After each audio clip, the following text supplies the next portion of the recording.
तो चलिए शुरू करते हैं। आज हम एक ऐसे केस की बात करने वाले हैं जो अब एक डरावनी शहरी कहानी बन चुकी है। एक खोजी पत्रकार, एक गुमनाम सुराग और एक ऐसा सुनसान द्वीप जहां मौत बस एक खेल थी। तो इस पूरी कहानी की हीरो है सूजन, एक इन्वेस्टिगेटिव जर्नलिस्ट। लेकिन वो कोई आम पत्रकार नहीं थी। उसका जुनून था उन कहानियों को खोद निकालना जिन्हें जानबूझकर दफना दिया गया था। वो सच जो इतने खौफनाक थे कि लोग उन्हें भूल जाना ही बेहतर समझते थे। तो बात है 1986 की, एक बहुत ही दूर सुनसान कोरियन आइलैंड की।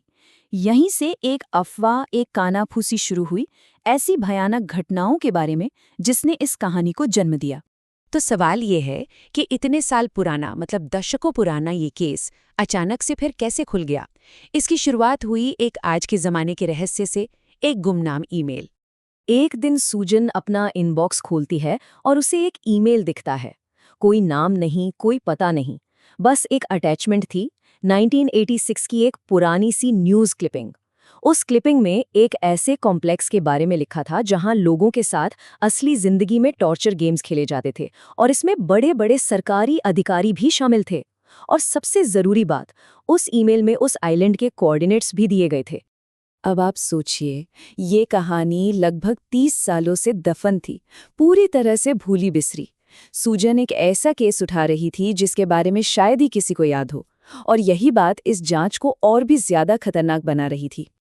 तो वो सुराग लेकर सूजन अकेले ही उस सुनसान आइलैंड के लिए निकल पड़ती है। पर जैसे ही वो वहां पहुंचती है ना, कहानी में एक बहुत ही डरावना मोड़ आता है, और जो सिर्फ एक रहस्य था वो हकीकत बन जाता है। जैसे ही उसने आइलैंड पर कदम रखा, सबसे पहली अजीब चीज हुई। उसका फोन, जो 100% चार्ज था, अचानक बंद हो गया। मतलब दुनिया से उसका कनेक्शन पूरी तरह टूट चुका था। और फिर वो घने जंगल में आगे बढ़ती है और तभी मौसम अचानक से बदल जाता है। तेज हवाएं, एक भयानक तूफान, और फिर उसे सुनाई देती हैं चीखें, दर्द भरी डरावनी चीखें जो जंगल के अंदर से आ रही थीं। फिर अचानक सब शांत हो जाता है, चीखें बंद, हवा शांत, और तभी सूजन को एहसास होता है कि कोई उसे देख रहा है। एक पेड़ के पीछे से एक बहुत ही दुबली पतली लड़की उसे घूर रही थी। इससे पहले कि वो कुछ समझ पाती, उसे चक्कर आने लगता है और वो बेहोश हो जाती है। जब सूजन की आंख खुलती है तो वो खुद को उस कॉम्प्लेक्स के अंदर पाती है, और जो नज़ारा वो देखती है वो दिल दहला देने वाला था। 50-60 लोगों को एक गेम खेलने पर मजबूर किया जा रहा था, लेमन रेस।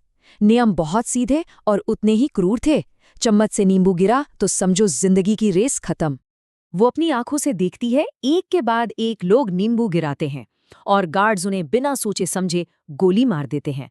वो अफवाह, वो पुरानी न्यूज़ कटिंग्स, सब कुछ सच था, और अब वो खुद उस नर्क के बीचों बीच फंसी हुई थी। अब सूजन को लग रहा था कि इससे बुरा और क्या ही हो सकता है, लेकिन वो गलत थी, क्योंकि अब ये सिर्फ एक क्राइम इन्वेस्टिगेशन नहीं रही, ये एक खौफनाक सुपरनैचुरल कहानी बनने वाली थी। भीड़ में सूजन की नज़र उसी लड़की पर पड़ती है, वही लड़की जो उसे जंगल में दिखी थी। अचानक उसका नींबू गिरता है और लुढ़कता हुआ सीधा सूजन के पैरों के पास आकर रुक जाता है। सूजन कुछ कर पाती इससे पहले ही एक गार्ड उस लड़की को गोली मार देता है। उसकी लाश सीधा सूजन के पैरों पर आकर गिरती है। और फिर कुछ ऐसा हुआ जिसे समझना नामुमकिन था। अचानक सारे गार्ड्स और जो खिलाड़ी जिंदा थे गायब हो गए, जैसे हवा में घुल गए हों। और जो लाशें जमीन पर पड़ी थीं वो एक एक करके उठने लगीं। उनके चेहरे बिल्कुल काले पड़ चुके थे और आंखें एकदम सफेद। सूजन के पैरों पर जो लड़की की लाश पड़ी थी वो भी उठ खड़ी हुई। वो और बाकी सब अब सूजन की तरफ बढ़ने लगे थे। सूजन बुरी तरह डर जाती है और भागकर एक अंधेरे कमरे में छिप जाती है, दरवाज़ा अंदर से बंद कर लेती है। वो वहां से किसी तरह बच तो निकलती है, लेकिन जो उसने देखा वो उसके दिमाग पर छा जाता है। अब ये जांच सिर्फ एक क्राइम की नहीं थी, ये एक भूत की भी थी जो उसे बार बार याद आ रहा था। सूजन के दिमाग में बस 3 सवाल घूम रहे थे। पहला, वो ईमेल भेजा किसने था। दूसरा, वो उस किले जैसे कॉम्प्लेक्स के अंदर पहुंची कैसे। और सबसे बड़ा सवाल, वो लड़की कौन थी। वो अपनी पुरानी फाइलों को फिर से खंगालना शुरू करती है और उसे 1 साल पुराना एक लेटर मिलता है।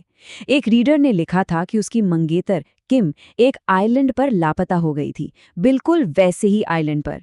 यहीं पर आकर मामला उलझ जाता है। ये गेम्स तो 30 साल पहले हुए थे, तो फिर ये लड़की सिर्फ 1 साल पहले कैसे गायब हो गई? उस लेटर के साथ एक तस्वीर भी थी। जैसे ही सूजन उस तस्वीर को देखती है, उसके होश उड़ जाते हैं। ये तो वही लड़की थी, वो भूत जिसे उसने उस कॉम्प्लेक्स में मरते हुए देखा था। वो किम थी। इसका मतलब साफ था, वो गेम्स 1986 में खत्म नहीं हुए थे, वो अब भी चल रहे थे। अब इस सबूत के साथ सूजन सीधा पुलिस के पास जाती है और इसके बाद जो सामने आता है वो और भी ज्यादा डरावना है। लेकिन सच को सामने लाना इतना आसान नहीं था। पुलिस उस आइलैंड पर पहुंचती है और सर्च ऑपरेशन शुरू करती है। जब वो उस कॉम्प्लेक्स के नीचे खुदाई करते हैं तो उन्हें 1, 2 या 100 नहीं बल्कि 1000 से भी ज्यादा कंकाल मिलते हैं। ये जगह दशकों से एक मास ग्रेव बनी हुई थी।